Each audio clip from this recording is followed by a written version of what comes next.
Hello साथीहरू, आज चाहिँ म दाउरामा मासु बनाउन जाँदैछु। लोकल कुखुराको मासु। त्यसको लागि चाहिँ नि मैले यसमा आगो सल्काउनलाई बुस राखेँ। बुसमा यसरी आगोको कोइला राखेर म आगो सल्काउन जाँदैछु। के बुस किन राखेको भने चुला रुजेको भएर उतानी रुजेको भएर पानीबाट रुजेको भएर मैले यसरी बुस राखेर आगो दाउरा हालेर अनि सल्काउन जाँदैछु। त्यसपछि मैले आगो सल्काइसकेपछि यहाँ मैले कालो कराई बसाएर अनि त्यसमा मैले तेल एड गरेँ अनि तेल तातिन छोडिदिएँ।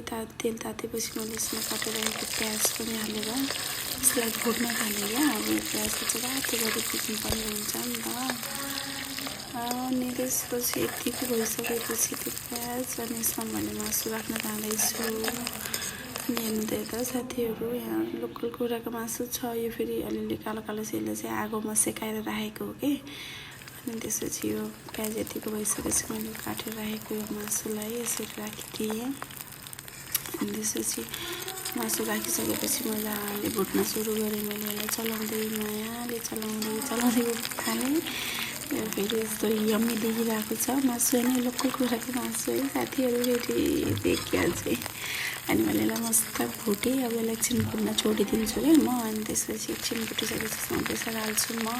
प्रेसर हालेर मजाले चलाउँछु यसलाई। मजाले चलाइसकेपछि फेरि म यसमा अलिकति होइन स्वाद अनुसार नुन हाल्न जाँदैछु। अनि मैले यसमा नुन हालेँ अनि फेरि पुग्दैन अनि फेरि थपेँ। अनि स्वाद अनुसार नुन राख्नुपर्छ है साथीहरू, त्यो राख्नु हुँदैन। फेरि मैले यसलाई पनि मजाले मोलिने गरी चलाउँदै भुट्दै गएँ मैले यसलाई। नुन हालिसकेपछि एकछिन फेरि यसलाई मैले भुट्न दिन्छु क्या। अनि एकछिन पाक्न दिइसकेपछि फेरि म यसमा सिलौटामा पिसेको अदुवा लसुन धनियाँ जिरा खुर्सानी कुटेर राखेको सिलौटामा पिसेको स्वाद नै यस्तो मिठो आउँछ क्या साथीहरू। मलाई फेरि अनि त्यसपछि म सबै मसलाहरू राखेर मैले यसमा बजारको मसला केही नै हालेँ होइन। मसलाहरू भुट्यो यसमा हालेर भुटेँ मजाले होइन। अनि कति मजाले चलाउँदैछु।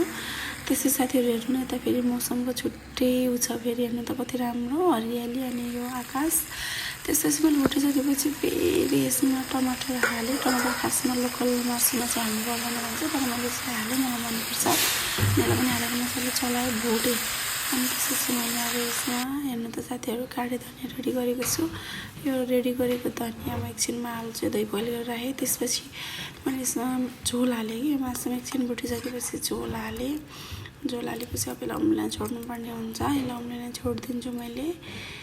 अनि त्यसपछि साथीहरू उम्लिसकेपछि चाहिँ मैले यसमा धनियाँ राख्छु। अघि नै रेडी गरेको धनियाँ राख्छु। टाढा हेर्नु त कस्तो उम्लिरहेको छ, पाकिसकेको छ अब यो। अनि फेरि मासु पाकिसकेपछि यता फेरि मौसमलाई फेरि मलाई यस्तो मन परिरहेको छ कि कस्तो राम्रो हरियाली हुन्छ त्यो बादल। अनि त्यसपछि हेर्नु त साथीहरू मेरो मासु रेडी भयो। Thank you so much.